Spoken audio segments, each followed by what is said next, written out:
हमारे बच्चे दिन रात रगड़ रगड़ के पढ़ते रहे और जब एडमिशन का मौका है तो खैरात लूट लीजिए आप लोग। डर लगता है ना मेहनत करने से।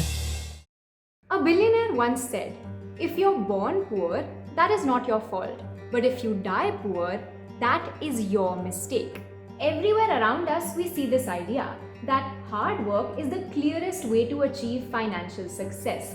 Be it movies with rags to riches storylines or news coverage of exam toppers studying under street lamps, popular culture is always sending us the message that there's no disadvantage we can't escape with some heartfelt hard work. Sociologist Max Weber traces the roots of this phenomenon to the rise of the Protestant work ethic in 16th century Europe that saw work as an inherently virtuous act of worship. This idea became entrenched with the Industrial Revolution in the 18th century. As economies began to grow around the large-scale production of goods, workers began to leave a slower rural life to migrate to newly emerging cities where they could work at factories for better wages.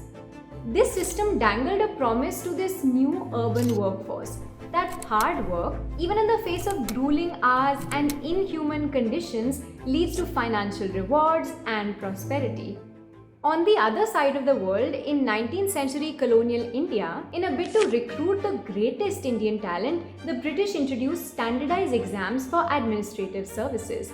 These exams were meant to ensure that only the meritorious would gain entry by virtue of their hard work and abilities, and not by any special privileges of birth. Since then, India's adherence to the open standardized exam for schools and jobs has led to the rise of an elite that claims to have earned their position through a fair process that confirms they are deserving of their success. This is perhaps most visible through mainstream Indian society's strong oppositions to reservations for oppressed groups, which get described as the death of merit.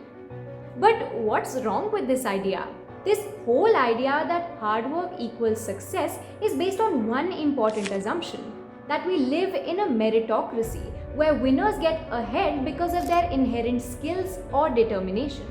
But this conveniently ignores the fact that we live in a fundamentally unequal society where some people don't have access to the privileges that others have had for generations. The idea of meritocracy then doesn't actually hold up because in the race towards success, we are not all starting from the same point.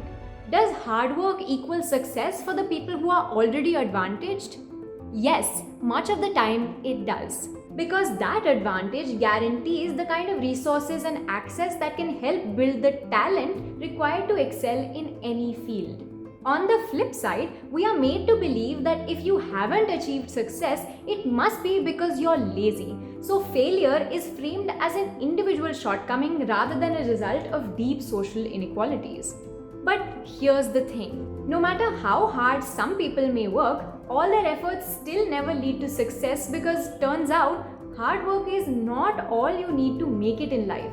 And if you start off without any of those other privileges, hard work alone can't really get you past every roadblock on the way to success. So maybe instead of glorifying hard work as a surefire means to success, we should question what holds some people back from fulfilling their complete potential despite their hard work.